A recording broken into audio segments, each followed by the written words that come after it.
En el Evangelio, una parte, para que el Evangelio sea buenas nuevas, para que sea buena noticia, necesitamos, primero, haber estado en la condición en la cual el Evangelio sea buena noticia. Y ya saben cuál es la condición.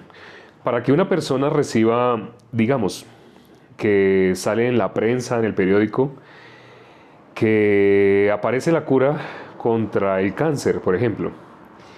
Y bueno, que de pronto en Japón, pongámosle, vamos a poner un ejemplo exagerado. Digamos que en Japón descubrieron la cura contra el cáncer. Y ellos quieren implementarla. Es muy costosa porque hasta ahora la van a distribuir. Va a ser como de $1.000.000, o sea, no cualquiera se va a poder curar. Algunos van a, inevitablemente, aunque exista la cura, algunos tendrían que morir.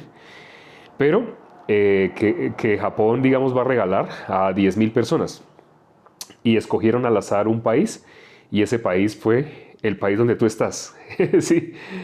Entonces, esas 10.000 pruebas, curas que van a hacer ellos, demostración de cura, la van a dar en tu país a las personas que tengan cáncer. Y resulta que en tu país solo hay, digamos, bueno, ¿qué características se necesita? Que las personas estén en la fase terminal del cáncer, o sea, ya en las últimas.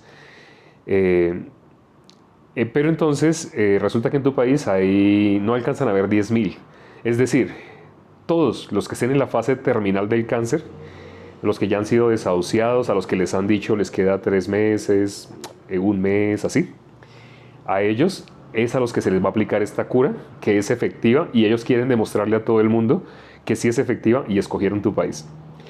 Digamos que tú tengas un familiar que tiene cáncer y está en la fase terminal y ya todo el mundo llora y llora porque ya está desahuciado. Los médicos han dicho que ya no se puede hacer nada, que está invadido el cuerpo, cosas así.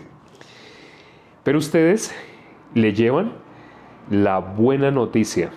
O sea, ustedes se enteraron de esa buena noticia, ustedes la escucharon, entonces ustedes se comunicaron con la embajada de Japón, ustedes hablaron, vieron que era cierto y ustedes ya una vez que ustedes confirmaron, ustedes dieron inclusive el nombre de su familiar, entonces ya quedó de que al día siguiente iban a aplicarle la cura y en 3 días él iba a salir del hospital y ya nunca más le iba a volver a dar.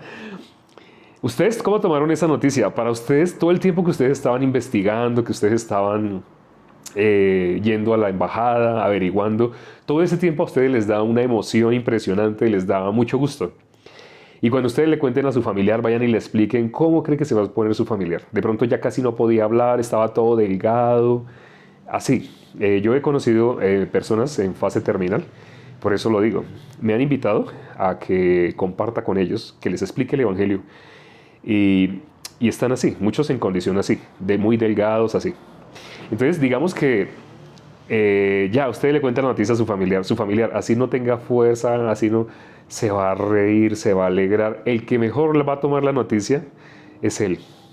Y va a vivir la vida de una manera como nunca se imaginó que la iba a vivir. La va a vivir una vez que salga de eso y se recupere y otra vez recupere el peso. Esa persona va a pensar, estaba desahuciado, no tenía ninguna esperanza, pero ahora estoy vivo. Esa persona, ¿cómo creen que va a vivir su vida? ¿Ustedes creen que va a desperdiciar el tiempo que le queda? Ya no, muy probablemente no. Fue de una manera muy milagrosa que vivió su vida. De la misma manera es el Evangelio. Para que el Evangelio sea una buena noticia, la persona tiene que estar así como ese enfermo terminal. Para que la persona la pueda recibir como una buena noticia, la persona tiene que estar en la condición de Romanos 3.23. Ya saben, ¿no? Se nombra mucho Romanos 3.23, pero podemos variar. Tiene que estar en Romanos 5.12, ¿sí? Que es muy parecido a Romanos 3.23. Romanos 5.12, tiene que estar ahí. Cuando la persona se encuentre ahí, la persona cuando escucha el Evangelio, para esa persona el Evangelio es buena noticia. Pero ¿para quién no es una buena nueva? ¿Para quién el Evangelio no es buena nueva? Para una persona que no se puede ver ni en Romanos 3.23, ni en Romanos 5.12, ni en ningún pasaje similar. La persona que no se pueda ver así, para esa persona, usted le puede explicar el Evangelio y es como si usted le hubiera dicho, disculpe, tiene por aquí como una mota por acá, entonces la persona se quita la mota, ay, gracias, y sigue caminando. Así va a tomar el Evangelio. Lo digo porque he compartido el Evangelio con muchas personas. Y quien mejor toma el Evangelio es la persona que está efectivamente medio muerto. La persona que no tiene ninguna esperanza en sí mismo para ir al cielo, la persona que se ve como Martín Lutero. Martín Lutero, ustedes saben, a través de Martín Lutero fue la persona que Dios usó para que nosotros tuviéramos la Biblia. Nosotros tenemos la Biblia en nuestras manos, en nuestras casas, podemos leer la palabra de Dios. Pero Dios usó a Martín Lutero para que él tradujera la Biblia a un lenguaje común, porque la Biblia estaba guardada celosamente, los judíos la guardaron celosamente. Después ya sabemos qué religión, Dios le confió también la Biblia y también la guardaron celosamente. La diferencia entre los judíos y los judíos no tenían ningún problema en que se tradujera. Pero esta última religión sí la guardaba, pero ni siquiera dejaba que la gente la conociera. Solo muy pocas personas tenían acceso a ella, pero antes de conocerla los preparaban doctrinalmente sobre qué parte mostrar, realmente leer algún versículo o algo así, y de resto lo que se les ocurriera. Pero Martín Lutero, él tenía la carga del pecado. No sé si ustedes han visto la película, pueden leer los libros de él originales y pueden ver que, bueno, hay una película que se acerca mucho de Joseph Fiennes, la última película que hicieron de Martín Lutero. Es muy bien ambientada, muy ceñida a los originales. Resulta que él tenía condenación por el pecado y él no podía entender cómo las demás personas podían vivir normalmente. Las demás personas eran toteados de la risa, pero él no. Él decía, no, yo veo que soy una máquina de pecar y yo trato de no pecar, pero entre más trato, eso que yo trato de que no suceda, más sale de mí, eso más aflora de mí, más se manifiesta en mí. Entonces, Martín Lutero, ¿qué hizo? Como él estaba tan acongojado por el pecado, a él lo enviaron a que enseñara teología en Wittenberg. Y cuando lo enviaron allá, resulta que cuando él fue, le soltaron los originales en latín, en griego, en hebreo. Él había estudiado previamente leyes, él había tenido como una formación académica, su papá quería que él fuera una persona muy grande académicamente porque él tenía una capacidad muy fuerte, debido precisamente como a la formación académica que él había tenido. Había estado estudiando, o sea, su cerebro estaba acostumbrado a estudio, ¿sí? Entonces, cuando a él le soltaron esto, pues él ya precisamente había estudiado bien esos lenguajes porque él quería la oportunidad de tener la Biblia. Pero cuando le soltaron la Biblia para que él enseñara teología, a él le dijeron qué tenía que enseñar. Como en esta época, yo fui catequista. Ya algunos saben, algunos no sabían, pero yo fui catequista, yo quería ser sacerdote, porque yo nací en la misma religión que nació Martín Lutero. Yo tenía como esa misma trayectoria, también a nivel académico, etcétera, etcétera. Pero cuando leí la Biblia, pues me di cuenta que lo que nos habían enseñado no era conforme a lo que está escrito en la palabra de Dios. Como no era conforme a la Biblia, me sorprendí. Yo en esa época no conocía a Martín Lutero, pero mi historia es muy parecida a la de Martín Lutero. Yo también descubrí que lo que está aquí y lo que yo enseñaba, ahí me daban fotocopias. Y con las fotocopias yo tenía que, basándome en esas fotocopias, eso era lo que yo tenía que enseñarle a las personas que iban a hacer la primera comunión, etc. Algunos que ya eran mayorcitos y se iban a bautizar, también yo les tenía que enseñar. O sea, yo les enseñaba cosas doctrinales. Lo que a mí me decían que enseñara, eso es lo que yo enseñaba. Pero yo no sabía, por eso el versículo que dice, maldito el varón que confía en el hombre, entró a mi corazón. Todo Dios lo preparó. ¿Sí? En el caso de Martín Lutero, cuando él empezó a leer, o sea, a pesar de que a él le dieron fotocopias, de usted tiene que enseñar eso. En esa época no eran fotocopias, le dieron manuales de qué es lo que él debía enseñar. ¿Qué hizo? Él mirando la Biblia, él empezó a encontrar cosas que lo que dice acá y lo que a mí me dicen que enseñe es diferente. ¿A qué creo? A esto. ¿Sabe qué resultó haciendo él? Desechó los manuales que él le habían dado. Nada de eso. Él no iba a enseñar eso en teología. Entonces él empezó, pues voy a enseñar teología. Teología significa estudio de Dios. Entonces yo voy a enseñar de Dios. Y él se concentró en las Escrituras. En las Escrituras se concentró Martín Lutero. Entonces él empezó a leer, y entre más leía, pues él empezó como toda persona académica, con papel y lápiz empezó a tomar nota. Yo aquí tengo como 40 lápices, no sé si los oyen, y hojas también para escribir.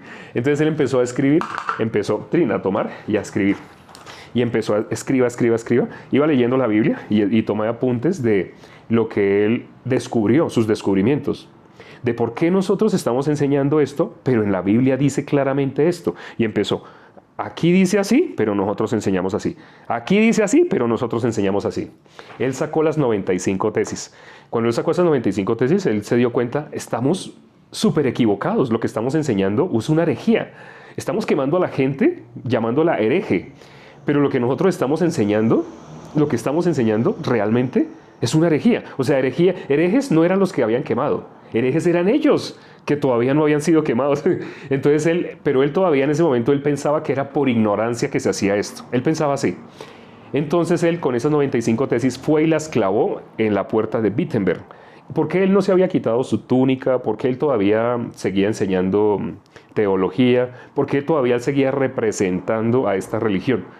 Porque él pensaba que simplemente por ignorancia, por desconocer lo que está escrito en la Biblia, era que se hacía de esta manera. Pero entonces, cuando él fue y las clavó en la puerta de Wittenberg, esa era una forma de que eso llegara hasta las manos del sumo, el más grande dirigente de esa iglesia. Entonces, donde él nació. No doy nombres para no herir susceptibilidades. Entonces resulta que cuando llevaron esas... En esa época, preciso Gutenberg, Dios había permitido que hiciera la imprenta. Entonces cogieron esas 95 tesis, los alumnos de Martín Lutero, y dijeron el profesor quiere que esto llegue a manos del máximo dirigente. Entonces vamos a imprimirlo. Y cogieron esas 95 tesis y las reprodujeron. Fue una de las primeras cosas que reprodujeron de una manera masiva, las 95 tesis, y las empezaron a repartir por las puertas, y llegó efectivamente a manos del mayor dirigente de esa religión. Él se enojó. ¿Por qué? Porque él estaba también adoctrinado a que se debía enseñar cosas doctrinales, cosas que a él le habían enseñado, no algo diferente. Y él hizo caso omiso. Él hizo caso omiso, inclusive quemó. Las 95 tesis eran descubrimientos que él vio en la Biblia que demostraban que todos estaban equivocados. Lo que estaban enseñando era falso, era mentira. Y él descubrió y sacó esas 95 tesis, y este máximo dirigente de la iglesia donde nació y donde nací yo, y quemó, delante de toda la gente quemó y hizo una carta, la llaman bula papal, en la cual decía que él ya no era monje, que ya lo echaban, mejor dicho. Pero Martín Lutero, él siguió con su sotana y él siguió creyendo que había sido llamado por Dios, porque eso no se lo había revelado a nadie, sino a él. Y él empezó a escribir libros, así, sí, empezó a muchas cosas, hasta que efectivamente lo llevaron a la hoguera. Sí, en esa época quemaban a todo el que decía algo contrario a lo que doctrinalmente se hacía. No sé si ustedes sepan que durante mucho tiempo esta misma religión quemó a muchas personas. Muchas personas fueron quemadas por decir que habían descubierto, ya sea con, por ejemplo, Galileo Galilei. No lo lograron quemar, a él lo hicieron retractarse, a Galileo Galilei. Él con sus telescopios, él logró verificar y hacer cálculos y todo, y él descubrió la Tierra es una esfera. La Tierra no es plana, como nos han enseñado, la Tierra es una esfera. Pero resulta que esa enseñanza de que la Tierra era plana, esa enseñanza venía de esa misma religión que enseñaba de la Biblia cosas que no son de la Biblia. Se enseñaba como de Dios cosas que no son de Dios. El solo hecho de que una persona se arrodille delante de una estatua, cuando alguien conoce lo que está escrito acá en la Biblia, sabe que es abominable para Dios. Para Dios es abominable que alguien se arrodille delante de una estatua. En Deuteronomio 18, 14, 10, creo que es 18. Miremos Deuteronomio. Deuteronomio 18.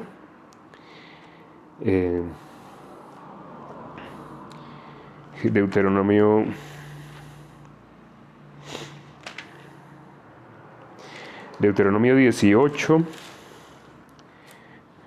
Sí sería 18. No es un pasaje que hace tiempo no consideraba, pero vamos a ver si está ahí.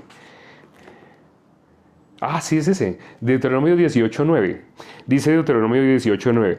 Cuando entres a la tierra que Jehová tu Dios te da, no aprenderás a hacer según las abominaciones de aquellas naciones.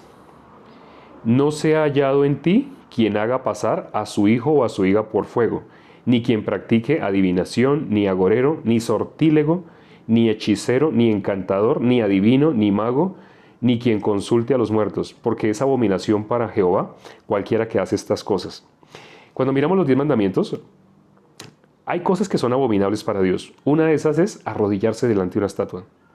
Todas esas naciones que echó Dios de delante de nosotros, dice, no aprenderás a hacer como esas naciones que Dios echó de delante de nosotros. ¿A qué se está refiriendo? Naciones paganas. No sé si ustedes sepan, en esa época Roma, ahorita ya no, pero en esa época Roma era la religión más, la cultura más pagana que había. Estaba llena de estatuas, bueno, y todavía tiene muchas estatuas, estaba llena de estatuas, y la gente se inclinaba ante las estatuas, porque el corazón del ser humano es así, por naturaleza el ser humano se quiere inclinar ante algo que ve. Entonces, el cristianismo con el tiempo se mezcló con esas religiones paganas. Y cuando se mezcló con esas religiones paganas, nació en el año 300 y pico la religión que se quedó con la Biblia, pero se quedó ocultándola y empezó a enseñar otras cosas. ¿Por qué? Ya esa religión estaba mezclada entre el cristianismo puro, que había venido de los apóstoles, después nacieron sus hijos, luego los nietos, los tataranietos, bisnietos, y en el año 300 y pico, esas personas que eran descendientes, mezclados con la religión más pagana que había. En esa época la gente sabe que es el hinduismo, pero antiguamente, peor que el hinduismo, en estatuas y dioses y todo eso, eran los romanos. Y se mezclaron estos dos, se mezcló el cristianismo con el paganismo. Entonces los hijos de los cristianos, verdaderos cristianos, ¿qué amigos tenían? ¿Con quiénes estudiaban? ¿Con quiénes andaban? Con niños de paganos. Entonces esas dos cosas se generó una mezcla monstruosa.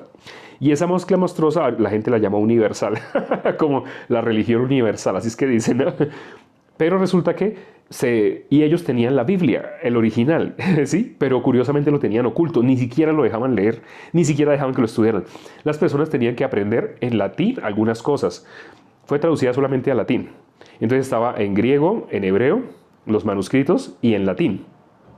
Pero las personas, ¿qué aprendían o qué podían decir? Únicamente podían repetir los que les habían dicho que dijeran. Entonces, si leían algún versículo, después toda la enseñanza era conforme a la doctrina, una doctrina mezclada. ¿Por qué? Porque los 10 mandamientos, el mandamiento más importante, sí, es el número 1. Están escritos en orden de importancia. No sé si ustedes se dan cuenta que está asesinar, está adulterar, así, hasta que viene codiciar. Pero el primero es el más importante. El primero es: no tendrás dioses ajenos delante de mí. Y ese es el 10º, no codiciar. Están en orden de importancia. El número 1 es el más importante para Dios. No tendrás dioses ajenos delante de mí. Pero esta religión estaba llena de dioses. Sí, se inclinaba ante una estatua, ante otra. En esta época todavía siguen levantando dioses.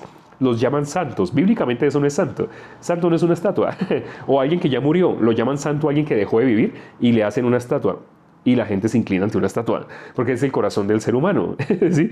Por desconocimiento, por ignorancia. Pero Martín Lutero, descubriendo todo lo que descubrió, él también en la época de Martín Lutero, él veía cómo se vendían y se vendían cosas, pero todo eso le empezó a parecer asqueroso. Entre más leía la palabra de Dios, más a Martín Lutero todo eso le parecía asqueroso. Es más, en la época de Martín Lutero se vendían indulgencias. No sé si ustedes sepan qué es eso. Se vendía la salvación. O sea, vendían un cartón en el cual usted pagaba para que el alma de su papá, de su mamá, saliera del infierno. Bueno, y se inventaron un tercer lugar. Bíblicamente no existe ese tercer lugar. Se inventaron un tercer lugar en el cual la gente sí podía salir de ahí y se podía ir al cielo.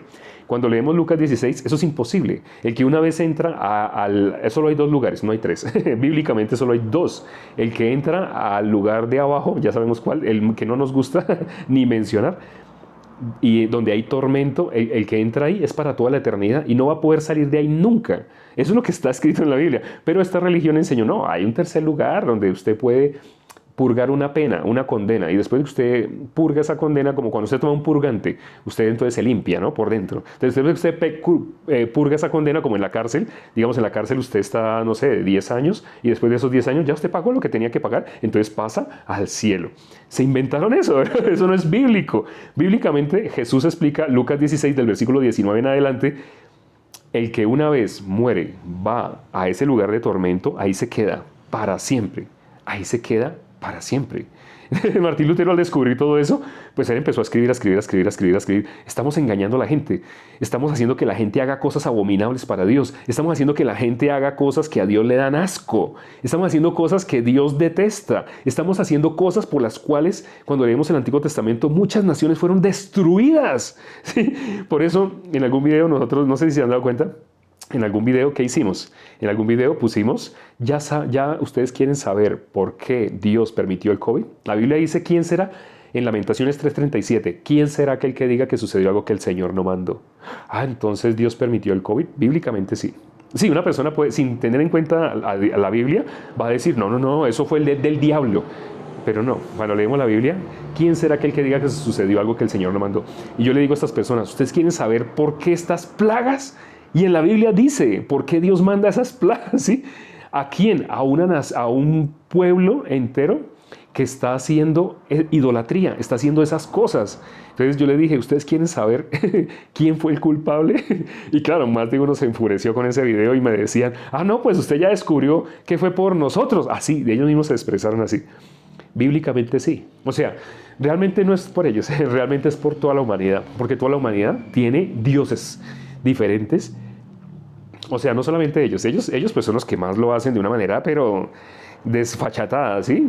Se arrodillan delante de una estatua. El máximo dirigente de ellos, ustedes buscan en YouTube y ustedes lo ven arrodillado delante de estatuas, ¿sí? Él se arrodilla y le besa los pies a una estatua y le besa las manos a una estatua. Y los que le siguen a ese dirigente, a esa religión, hacen exactamente lo mismo. Sí, hacen lo mismo. Entonces, para Dios eso es abominable, eso es asqueroso. Disculpe, yo nací en esa religión, igual que Martín Lutero, pero obviamente yo estoy arrepentido, muy arrepentido. Y yo le he dicho eso a muchas personas que están en esa religión, les digo, arrepiéntanse. Para Dios eso que usted está haciendo es monstruoso. Para Dios eso que usted está haciendo es la cosa maldita. Eso no solamente hace que sean malditas las personas que se inclinan delante de las estatuas, sino que atraen maldición para el resto de la humanidad. No hagan eso. No se inclinen delante de una estatua. No hagan eso. Bueno, Martín Lutero, cuando él puso esas en la puerta de Wittenberg, entonces empezó la persecución. Y resulta que lo llevaron a la Inquisición. En la Inquisición, ¿sabe qué pasaba? Todo el mundo salía quemado. Nadie que entrara a la Inquisición, bueno, habían dos cosas. Lo que pasó con Galileo Galilei. Galileo Galilei demostró matemáticamente que la Tierra era una esfera con sus telescopios y sus mediciones, y cuando él quiso revelar esto, lo llevaron a la Inquisición y le dijeron, usted se retracta de eso esos libros que usted escribió, usted se retracta de esos descubrimientos que usted dice que descubrió, porque nosotros, que somos los verdaderos, nosotros somos la iglesia verdadera, nosotros decimos la Tierra es plana. Cualquiera que diga lo contrario, usted sabe lo que le pasa. Mucha gente fue quemada, fue llevada a la Inquisición por eso. Por eso mucha gente fue quemada, por haber dicho que la Tierra era una esfera. Entonces, Galileo Galilei, ¿sabe qué dijo? Por más que quiso demostrar, cuando le dijeron, tiene dos opciones. Usted se retracta de eso o lo quemamos. Lo fritamos acá y no le echamos aceite ni sal. Lo fritamos. Entonces, ¿qué hizo Galileo Galilei? Firmó. Era una tontería, él sabía que era una tontería, pero él le tocó firmar y ponerse tinta en los dedos y sellar. Me retracto, la Tierra no es esférica. Años después, esos estudios de Galileo Galilei, gracias a Dios, estuvieron ocultos, pero sabemos que él fue una persona que demostró. Pero no lo pudo decir públicamente, le tocó decir públicamente, no, es plana, la Tierra es plana. La Tierra es plana y arrodillarse delante de estatuas, sígalo haciendo. Totalmente antibíblico, totalmente en contra de la palabra de Dios. Pero entonces resulta que Martín Lutero, él cuando fue perseguido, cuando fue llevado a la Inquisición, ¿qué hizo él cuando fue llevado a la Inquisición? En ese momento él tenía una gran tortura, porque él no podía decir algo contrario a lo que está en la palabra. La Biblia dice, cuando ustedes leen el Apocalipsis, hay un versículo que es terrible para muchas personas, que dice que para Dios hay gente que no va a entrar al cielo. Los incrédulos y los cobardes. La Biblia coloca al mismo nivel los incrédulos y los cobardes. ¿Ustedes saben por qué los primeros cristianos fueron quemados? Los primeros cristianos fueron quemados, fueron empalados, fueron echados a los leones por los romanos. Y hay gente que en esta época dice, yo soy de tal religión y soy hasta romano. Y dice, ¿usted sabe lo que está diciendo? ¿Usted supiera lo que está hablando con su boca? Usted está repitiendo como un loro lo que oyó a su papá, a su mamá, a su abuela. Pero si usted lee la Biblia con vergüenza, tiene dos opciones. O se arrepiente o sigue en pie defendiendo esas tonterías que son antibíblicas. Entonces Martín Lutero, ¿qué hizo? Él fue la primera persona que no pudieron quemar y que no se retractó. Porque a él le preguntaron de esta manera. En una inquisición, hace poquito hubo una inquisición, pero no era para quemar. Era para hacer un escarnio público. Con la Biblia, en varios videos nosotros hemos demostrado que todos esos argumentos que tienen para decir que María no tuvo hijos son falsos. Lo hemos demostrado.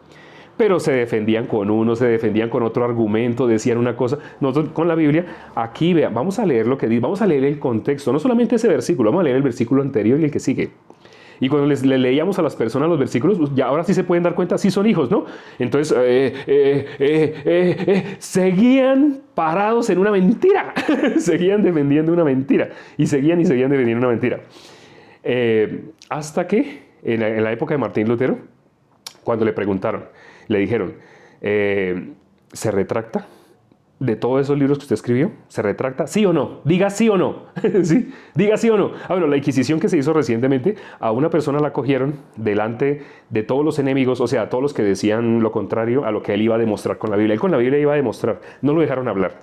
Una técnica de manipulación, se quedaron con el micrófono. La persona que quería enjuiciarlo y hacerlo quedar mal y todo eso, con un micrófono. A ver, pero demuéstreme un versículo que diga así. A ver, allá, tú tienes la Biblia, lee el versículo que ese señor mencionó. A ver, léalo. Y esa persona aquí dice así. Ah, bueno, ahí donde dice María tuvo hijos. Así dijo.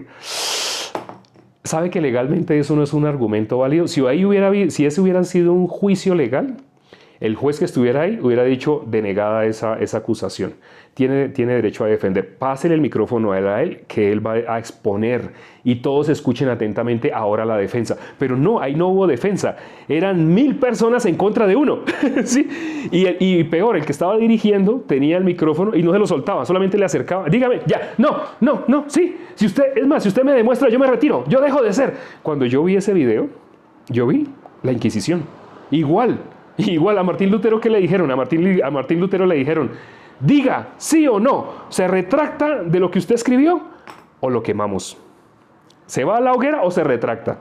Y Martín Lutero, él no podía retractarse de la verdad. La Biblia dice, los incrédulos y los cobardes no heredarán el reino de los cielos. Los cobardes. Entonces, ¿qué hizo Martín Lutero? Él fue la primera persona que apeló. Él pidió que le dieran un día. O sea, lo normal era que él tenía que decir, sí, me retracto, igual que Galileo. Sí, me retracto. Tenía que ser cobarde para vivir. O si no, si él decía, no me puedo retractar, a la hoguera, frítenlo. Entonces, pero no, él dijo, me dan un día. Y esa noche, ¿sabe qué pasó? Los historiadores hablan de lo que pasó esa noche. Él en la celda, él oraba y oraba y oraba. Y le llegaban ataques de Satanás. ¿Qué es ataques de Satanás? Retráctese. Entonces se retracta y usted va a poder seguir viviendo. Pero él no podía hacer eso. Él en esa celda, él decía, cállate, apártate, aléjate. ¿Sí? ¿Por qué? Porque él sabía la verdad. ¿Qué pesa? ¿La verdad o la mentira? Hasta que al final Dios le dio sabiduría. Y él fue la única persona que tuvo la sabiduría que le permitió pasar esa prueba tan terrible. Resulta que cuando volvió al día siguiente, le hicieron la pregunta, Martín Lutero, ¿se retracta de lo que está escrito o no se retracta? ¿Y sabe qué dijo él? Él les contestó de esta manera, mi conciencia está cautiva a la palabra de Dios. Si con la palabra de Dios me logran demostrar que lo que yo he escrito en esos libros es equivocado, por supuesto que me retracto. De lo contrario, no lo puedo hacer. Mi conciencia está cautiva a la palabra de Dios. Todo el pueblo que estaba en esa Inquisición, ¿sabe qué hicieron? ¡Uah! Todos gritaron. Y pues entonces los que lo iban a enjuiciar dijeron, si lo mandamos a la hoguera, este pueblo nos mata. Porque vieron de él salir sabiduría. No sé si ustedes han visto los videos. En los videos hay gente que ataca, pero hay gente que recibe la salvación. Hay gente que recibe. No todos pueden recibir. La Biblia dice, únicamente ¿quién puede? Los que le recibieron. ¿Quién puede ser llamado hijo de Dios? Los que le recibieron. Pero ¿todo el mundo puede recibir? No. Todo el mundo puede recibirse a sí mismo y su punto de vista y su pensamiento y asociarse con miles de personas que piensen igual. pero la verdad es contraria a nuestro punto de vista. ¿Qué dice Isaías 55:8? Mis pensamientos no son vuestros pensamientos, dice Jehová. Los pensamientos de nosotros y los pensamientos de Dios no son los mismos. No son los mismos. Entonces, ¿y qué dice más? ¿Qué dice antes? 1 Samuel 16:7. Dios dice, yo no miro lo que ustedes miran. Entonces, esto que está escrito acá es la verdad. Jesús es la verdad. Jesús es el verbo. Jesús es la palabra. La gente, esa religión lamentablemente enseña todo lo contrario de lo que está escrito acá. Todo lo contrario.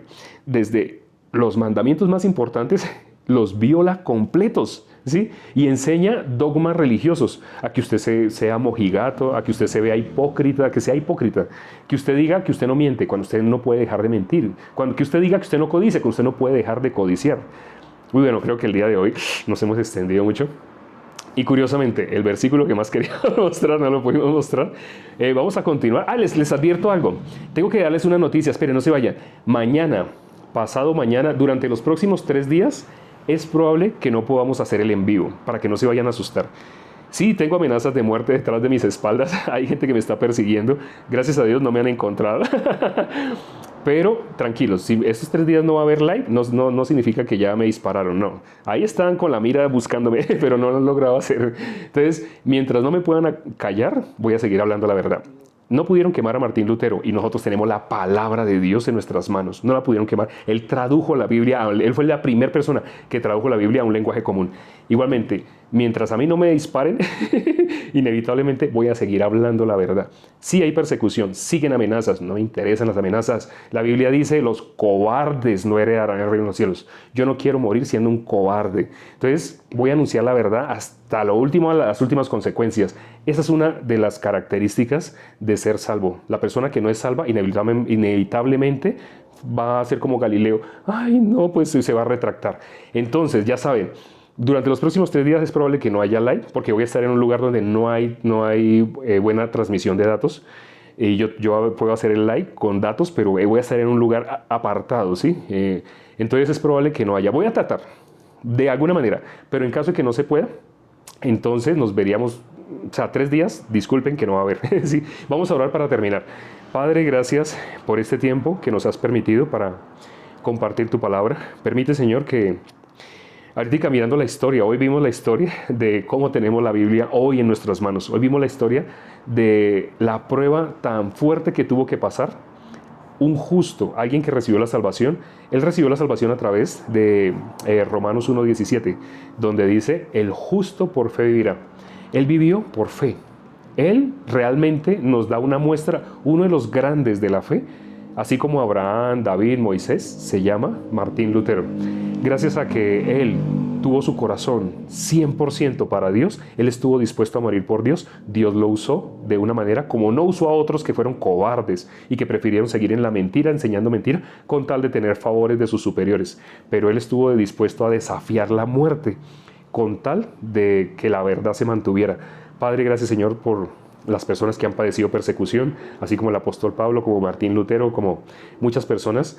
Permite, Señor, que este evangelio, que ha estado oculto, escondido, y que lamentablemente muchas personas no conocen, sea conocido por todo el mundo.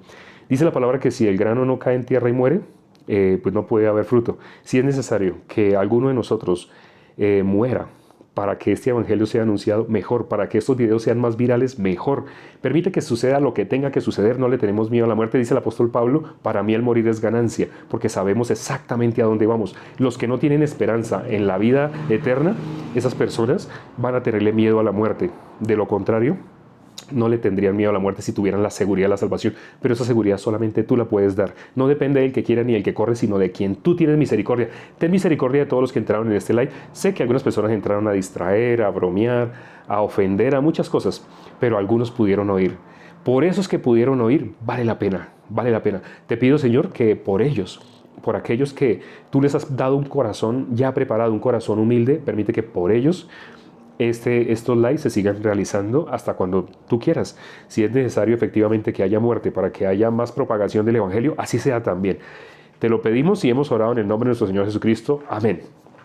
Ya saben, ojalá nos veamos mañana, pero no es seguro. De pronto mañana, durante 3 días es probable que no nos veamos, pero es probable que vamos a hacer lo posible. Entonces, a la misma hora, ya saben, a las 9 de la noche.